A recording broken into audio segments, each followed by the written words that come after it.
Vous investissez fort, vous êtes assez peu dépensier, mais quoi que vous fassiez, vous avez l'impression d'être sur la paille par rapport à la moyenne des Français. C'est presque impossible d'éviter de se comparer, à mon avis.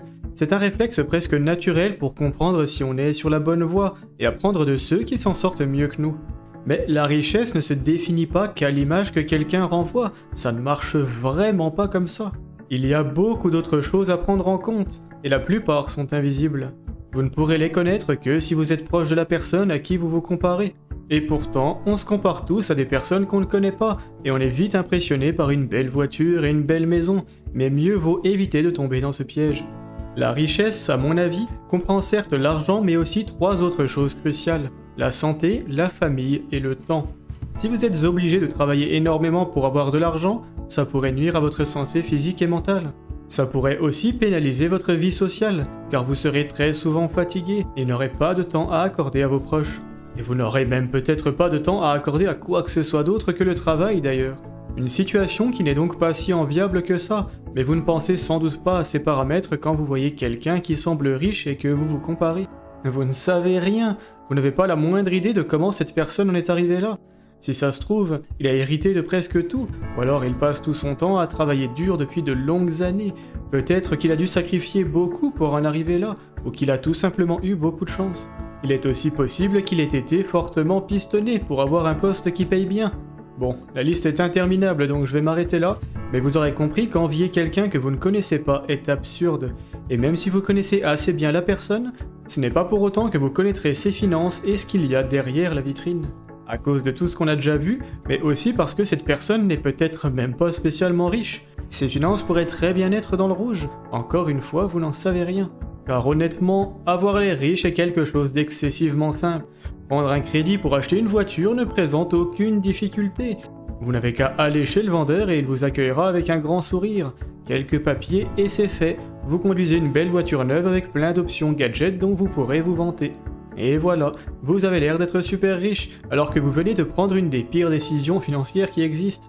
Vous avez claqué une blinde dans un bien qui perd énormément de valeur dans le temps, et qui ne sert strictement à rien. Vous auriez pu acheter une voiture 6 fois moins chère qui aurait rempli exactement le même rôle. Personne ne vous envierait en pensant que vous êtes riche, mais par contre vous pourrez le devenir plus tard, si vous continuez de prendre des décisions intelligentes. Évidemment, c'est pareil pour une maison. Vous pouvez emprunter jusqu'à 33% de vos revenus, environ. Ce qui peut sembler raisonnable dans un premier temps. Pourtant, ça ne l'est vraiment pas. 33% de vos revenus partiront dans le crédit seul, mais les charges à payer quand on est propriétaire ne s'arrêtent pas du tout à là.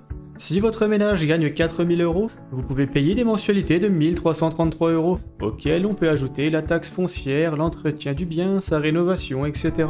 C'est facilement 1800 € par mois qui seront bloqués dans votre maison, et encore je suis gentil.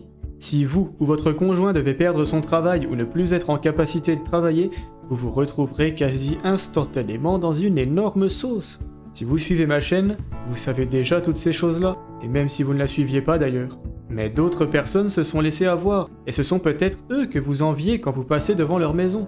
Vous enviez des personnes stressées, qui ont un pouvoir d'achat quasi inexistant, et qui seront bloquées dans cette situation pendant très longtemps. Les crédits en général ça court sur 25 ans, surtout pour les personnes cherchant à posséder la plus belle maison possible. Et il est même parfaitement possible d'additionner les autres paramètres là-dedans. Cette très belle maison pourrait très bien appartenir à quelqu'un ayant hérité, s'étant bien fait pistonner sur un boulot qui rapporte gros et qui en plus de ça a pris un crédit aussi gros que possible. Être jaloux, ou pire encore se sentir inférieur à quelqu'un comme ça est absurde. Et en ce sens, méfiez-vous énormément des réseaux sociaux. Moi je pars du principe que presque tout ce qu'on y trouve est faux, surtout dans le cas où la personne vous vend un service ou une formation. Réfléchissez-y comme ça, quand vous allez dans une boutique un peu stylée, quand vous rencontrez un commercial, un agent immobilier ou le représentant d'une entreprise, vous aurez toujours le même profil devant vous. Quelqu'un qui fait propre sur lui, qui renvoie l'image d'être professionnel et de toucher de beaux revenus. Forcément, c'est son entreprise qui le rémunère, et pour que son entreprise puisse le payer autant, eh bien c'est qu'elle doit bien tourner, qu'elle offre un bon service et qu'il faut travailler avec. Vous l'aurez compris, mais ce n'est qu'une façade, et cet effet est décuplé sur les réseaux sociaux. Les créateurs de contenu ont tout intérêt à apparaître le plus riche possible, c'est censé prouver qu'ils ont du succès. Et donc il faut les suivre, s'abonner à leur compte pour en apprendre plus, et éventuellement prendre une formation payante, évidemment. et leur richesse apparente leur permettra de faire payer cette formation au prix fort. Si l'influenceur annonce gagner des dizaines de milliers d'euros par mois, eh bien il pourra facturer sa formation à 1000 € sans le moindre problème, et peut-être même plus que ça. C'est logique finalement, non ? En ce sens, méfiez-vous encore plus des influenceurs ayant beaucoup d'abonnés ou de vues mais peu de gens qui interagissent sur leurs vidéos. Ça veut dire qu'ils ont potentiellement acheté leurs abonnés et que la majeure partie d'entre eux ne sont que des bots. Tout ça pour profiter de l'effet dont je vous parlais plus tôt et vous faire souscrire un service très cher et inutile. N'hésitez pas à me dire en commentaire si vous en avez déjà croisé des comme ça. Après voilà, il n'y a pas que des gens comme ça sur les réseaux. D'autres partent en voyage un peu tout le temps et affichent leur richesse de façon plus implicite. Et vous avez peut-être l'impression que tout le monde a l'air d'être plus riche que vous, qu'ils s'amusent plus, qu'ils voyagent plus aussi peut-être. Mais on en revient à ce que je vous disais plus tôt, vous ne connaissez rien de ces personnes. Sauf que c'est encore plus exacerbé sur les réseaux.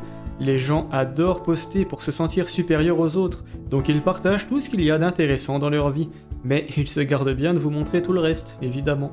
C'est donc impossible de se comparer à qui que ce soit, impossible et inutile surtout. Et si vous ne pouvez pas vous en empêcher, je vous comprends parce que honnêtement moi non plus, eh bien essayez aussi de vous comparer à des personnes qui sont plus en galère que vous.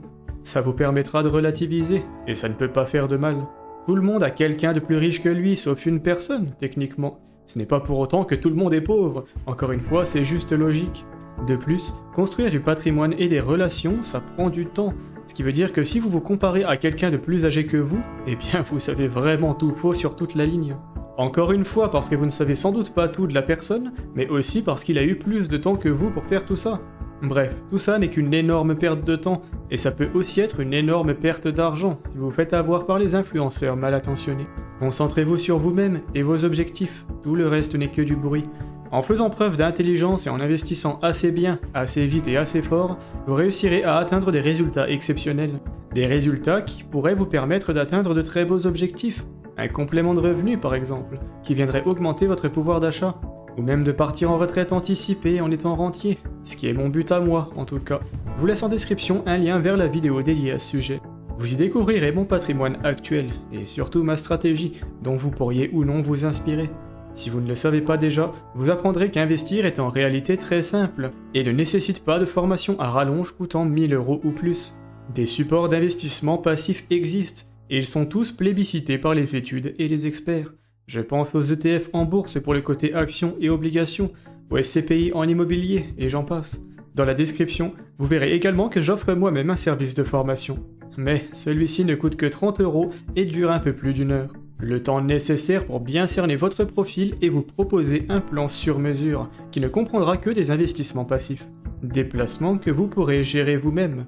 Moi je propose juste de vous aider à vous lancer. Ce n'est pas comme si c'était du trading par exemple, quelque chose de nettement plus complexe, pour lequel il est plus simple de proposer des formations à rallonge. Après voilà, n'hésitez pas à m'envoyer un petit mail si ça vous intéresse, ça ne vous coûte rien et n'engage à rien non plus. Je vous invite également à commenter la vidéo si vous avez des questions, car j'essaye toujours de répondre à tout le monde. En tout cas, ce sera tout pour moi aujourd'hui. Je vous invite à aimer la vidéo si elle vous a été utile, et à vous abonner à la chaîne si mon contenu vous plaît. Ciao!